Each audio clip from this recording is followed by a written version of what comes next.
Para gabaritar a matemática do Enem, a melhor estratégia é entrar na prova com a mentalidade de um jogo de alto risco. E neste guia de hoje, a gente vai desvendar a estratégia definitiva para vencer essa partida. Dominar o conceito de razão e proporção. Quem busca aquela nota de excelência precisa ter esses fundamentos na ponta da língua, até porque, sem exagero nenhum, eles são literalmente a espinha dorsal de grande parte da prova. O nosso plano de jogo está dividido em 5 táticas essenciais. A gente vai passar por o assunto mais cobrado, a lógica da razão, grandezas diretas e inversas, escalas e razões especiais e, fechando com chave de ouro, as estratégias para a prova. Parte 1. O assunto mais cobrado. Bora entender a base de tudo. Bom, 47. Pode parecer loucura, mas essa é a quantidade impressionante de vezes que o tema razão e proporção deu as caras no exame em apenas 5 anos recentes. Dá uma média aí de 6 a 7 questões por prova. É muita coisa. Parando para pensar, uma fatia gigantesca do exame gira exclusivamente em torno dessa lógica. Ou seja, isso não é só importante, é uma prioridade absoluta em qualquer plano de estudos. Parte 2. A lógica da razão. Como escapar das famosas pegadinhas. A essência aqui é brilhantemente simples. No fim das contas, uma razão não passa de uma divisão, uma fração comum. Mas, e aqui entra o grande perigo, a prova tenta o tempo todo criar armadilhas com a ordem cronológica dos termos. Se o problema pede a razão entre A e B, o valor de A obrigatoriamente tem que ir para o numerador, lá em cima, e o B para o denominador, embaixo. Inverter isso no calor da hora é um erro fatal que custa pontos valiosíssimos. Trazendo isso para a prática, pegando uma jogada real da prova de 2020, temos aquele famoso caso de uma tela vendendo passagens de ônibus. A questão queria simplesmente a razão entre os assentos vendidos, que estavam marcados em cor escura, e o total de assentos. Contando os assentos escuros dá 16. O total, que já estava até numerado, era 42. Como o enunciado pediu primeiro vendidos e depois total, a conta bruta é direto ao ponto, 16 sobre 42. Simples assim. E isso nos leva a uma regra de ouro, daquelas para anotar na capa do caderno. Jamais simplifique uma fração sem antes bater o olho nas alternativas. Existe aquele instinto quase automático de ir logo cortando os números, né? Mas cuidado. Imagina pegar aquele 16 sobre 42 e reduzir para 8 sobre 21, só para descobrir depois que o gabarito oficial trazia exatamente os números originais. Isso gera um pânico desnecessário na hora. Então a tática é, monta a razão e espia as opções primeiro, sempre. Parte 3. Grandezas diretas e inversas. O segredo da proporção. É fundamental entender o contraste entre essas duas situações. Nas grandezas diretamente proporcionais, as coisas andam de mãos dadas. Pensa numa caminhada. Se andar 6 km leva 2 horas, aumentar a rota para 9 km vai naturalmente fazer o tempo subir para 3 horas. As duas sobem. Já nas grandezas inversamente proporcionais, o esquema é tipo uma gangorra. Pega o caso de uma moto. Se a 80 por hora o trajeto leva 1h30, desacelerar para 50 por hora vai fazer o tempo da viagem subir para mais de 2 horas.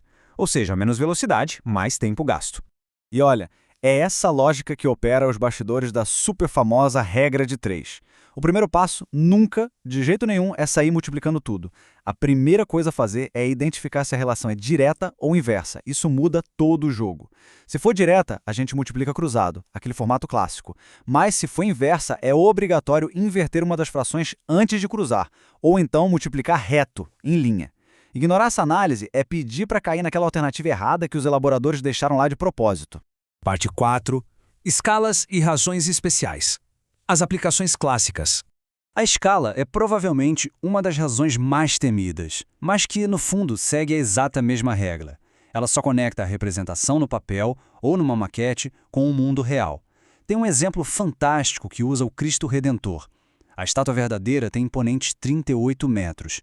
Se uma maquete dela medir só 3,8 centímetros, isso cria uma proporção perfeita, reduzindo algo monumental para o tamanho de uma régua pequena através de uma simples divisão. Sabe o que é muito interessante? As provas adoram colocar máscaras em coisas simples. Eles pegam o conceito de razão e dão os nomes complexos. Por exemplo, o que é a famosa velocidade média? É só razão entre distância e tempo. Densidade demográfica, população dividida pela área física. Consumo de combustível, quilômetros divididos pelos litros usados. Perceber que essas grandes fórmulas de física ou geografia são só variações de uma mesma divisão matemática tira um peso enorme das costas de qualquer um. E é muito legal ver isso aplicado em questões mais densas, de edições passadas. Numa tabela como essa, o desafio era achar o estado com a maior densidade médica.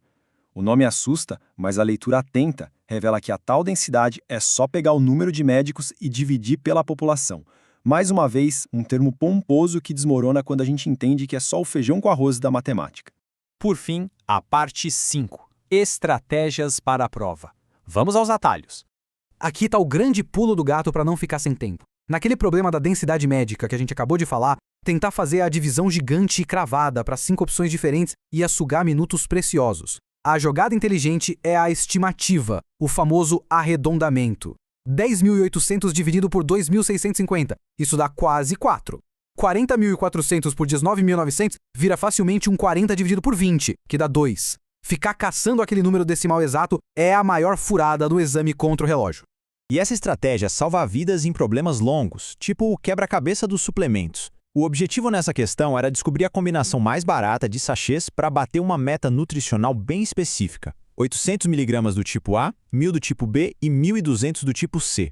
Só encarar os dados não resolve, é preciso organizar a cabeça e ter um método. A vitória aqui exige fugir do desespero e seguir um roteiro lógico. Primeiro a gente vê quantos pacotes da opção 1 dão conta da meta do mineral A. Se cada pacote tem 50 e a meta é 800, precisamos de 16 pacotes. Beleza. Aí o próximo passo é conferir se esses 16 já garantem as metas do B e do C por tabela.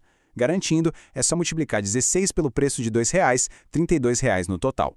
Fazendo isso para as outras opções com calma, a gente descobre que a opção 4, por exemplo, resolve o problema por apenas R$ 12,00. A lógica fria é muito mais eficiente que a pressa cega. O que nos deixa com um pensamento bem provocativo para encerrar. Saber as contas, na teoria, é só o ingresso para entrar na arena. O que realmente define quem chega no topo é a mentalidade. É saber a hora de ser exato e a hora de usar o atalho do arredondamento sem nunca esquecer a ordem que o problema pediu. Com o relógio correndo e a pressão subindo, qual vai ser a arma escolhida? O desgaste absurdo de dividir números gigantes à mão ou a tranquilidade de quem confia na estimativa proporcional? Fica aí a reflexão. Muito obrigado por acompanharem este guia visual sobre os segredos da prova e até a próxima.